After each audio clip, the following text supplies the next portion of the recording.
70 करोड़ की नई बिल्डिंग में टपक रहा है पानी। कोटा के एमबीएस अस्पताल में मरीज फिसलकर गिरे। मानसून की दस्तक के साथ ही कोटा क्षेत्र के सबसे बड़े एमबीएस अस्पताल की नई बिल्डिंग में बारिश का पानी टपकने लगा है। 70 करोड़ रुपए की लागत से बनी इस बिल्डिंग का निर्माण कराया गया है। बारिश के बाद अस्पताल की तीसरी मंजिल की छत से लगातार पानी टपक रहा है। हाँ जगह जगह पानी भरा हुआ है, नई बिल्डिंग है, क्या कहेंगे आप? हाँ, ये बाहर व्यवस्था खराब हो रही है। इधर पानी पानी हो रहा है, पूरे गड्ढे भरे हुए हैं, गिरने का बहुत खतरा हो रहा है। इधर अब नई बिल्डिंग में ही पानी है। नए बिल्डिंग की साइड में पानी आ रहा है। हाँ, क्या होना चाहिए? इसको जल्दी से जल्दी तैयार कराना चाहिए। इनको साफ सफाई होनी चाहिए, साफ सफाई होनी चाहिए। ताकि कोई गिरे नहीं। हाँ जी, कोई गिरे नहीं, फिसले हाँ, नहीं। कोई गिरे नहीं, पिछले नहीं। नाम बताएं आपका। राजेश जैन। इलाज के लिए आने वाले मरीजों और उनके परिजनों को परेशानी का सामना करना पड़ रहा है।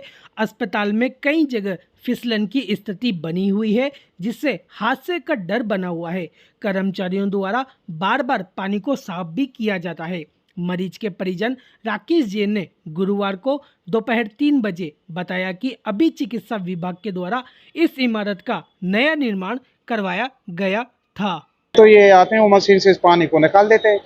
भैया पानी भरा है, कोई गिर जाएगा, बड़ा बूढ़ा है, बीमार, पहले ही वो गिर जाएगा तो हाथ पैर टूट जाएगी, तो और ज्यादा हो जाएगा।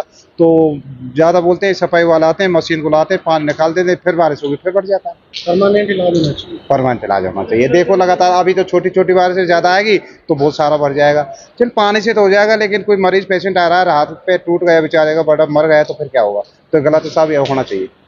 ये कहना। तो बारिश की शुरुआत हुई। हाँ, अभी बारिश की शुरुआत हुई है, अभी तो बहुत लंबी बारिश होगी, तो उसके बाद में बहुत भारी नुकसान हो सकता है किसी कौन सी बिल्डिंग है, कौन सा एरिया है? ये थर्ड प्लॉट है सब, नीचे से ऊपर का थर्ड प्लॉट है। नई वाली बिल्डिंग। नई वाली बिल्डिंग ओपीडी थर्ड फ्लोर है। Third floor. इसमें ये हाल है। मेरा नाम श्रीमन सिंह गुजर।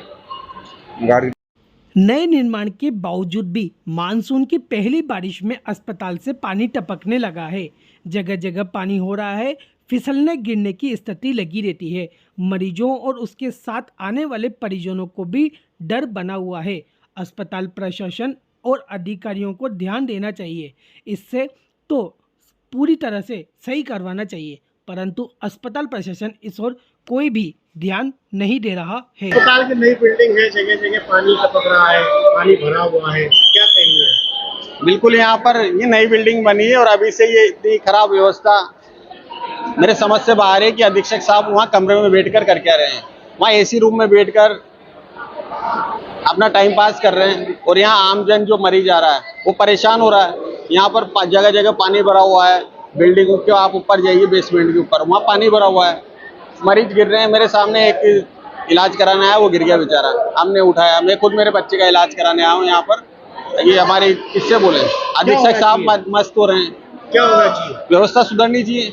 एक और सरकार का ध्यान दे रही है, बजट पास कर रही है, दूसरी ओर इनसे मरम्मत भी नहीं हो पा रही। अधीक्षक साहब सिर्फ पैसे कमाने में व्यस्त हैं, कमीशन पे लेने में व्यस्त है और यहाँ के जो ठेकेदार हैं वो बिल्कुल एक तरीके से भ्रष्टाचार मचा रखा है इन लोगों ने। और यहाँ कोई ध्यान नहीं है, सिर्फ पैसे कमाने के अलावा किसी चीज पे कोई ध्यान नहीं है। बहुत खराब व्यवस्था कर रखी है अधीक्षक ने। बिल्कुल व्यवस्था सही करनी चाहिए। बच्चे का इलाज कराने आए पिता सुरेंद्र ने बताया कि हाल ही में इस नई बिल्डिंग का निर्माण हुआ है, उसके बावजूद भी कितना घटिया निर्माण कराया गया है कि हल्की बारिश में छत पर से पानी टपकने लगा है। पूरे मानसून में तो हॉस्पिटल के अंदर पानी ही भर जाएगा। अधिकारी अपने ऑफिस में बैठे रहते हैं, उन्हें मरीज की कोई भी चिंता नहीं है। मैं अपने बच्चे को दिखाने आया हूँ, मेरे सामने ही एक मरीज गिर गया, उसे हम लोगों ने उठाया। ठेकेदार हल्का काम करके चला गया। भ्रष्टाचार बिल्डिंग में साफ नजर आ रहा है। एमबीएस अस्पताल के उपाधीक्षक कर्णेश गोयल ने बताया कि हॉस्पिटल प्रशासन ने इस संबंध में 2 से 3 बार कोटा विकास प्राधिकरण और सार्वजनिक निर्माण विभाग को लिखित में शिकायत भेजी है। मानसून से पहले ही मरम्मत का कार्य किया जाना था, उनकी तरफ से अभी तक कोई जवाब नहीं आया।